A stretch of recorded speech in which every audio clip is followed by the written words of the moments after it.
ধেয়ে আসছে বাংলাদেশের ১১ জেলায় বন্যা। দেশের উত্তর, উত্তর পূর্ব এবং দক্ষিণ পূর্বাঞ্চলের ১১টি জেলায় বন্যার সম্ভাবনা দেখা দিয়েছে বলে জানিয়েছে বাংলাদেশ পানি উন্নয়ন বোর্ডের বন্যা পূর্বাভাস ও সতর্কীকরণ কেন্দ্র। এই সতর্কতা আগামী ৩০ মে পর্যন্ত থাকবে বলে জানান তারা।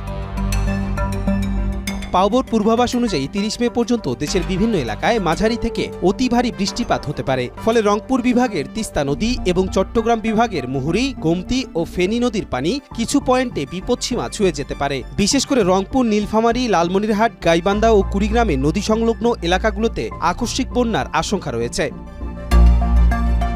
অন্যদিকে সিলেট, সুনামগঞ্জ, মৌলভীবাজার, হবিগঞ্জ ও নেত্রকোনার নিম্নাঞ্চলগুলোতেও বন্যার ঝুঁকি তৈরি হয়েছে। অঞ্চলগুলোতে মনু, খোয়াই, জাদুকাটা, সারিয়াগোয়াইন এবং সোমেশ্বরী নদীর পানি দ্রুত বেড়ে চলেছে। কেসারেন শেকড় থেকে শিখরে।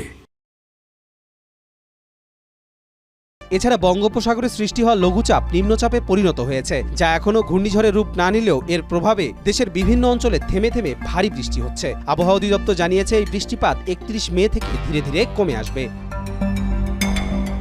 নদী তীরবর্তী ও নিচু এলাকাগুলোতে পানি প্রবেশ করলে স্বল্প সময়ের মধ্যেই সেখানে বন্যা পরিস্থিতি তৈরি হতে পারে, যা স্থানীয় জনগণের জন্য বড় ধরনের দুর্ভোগ বয়ে আনতে পারে।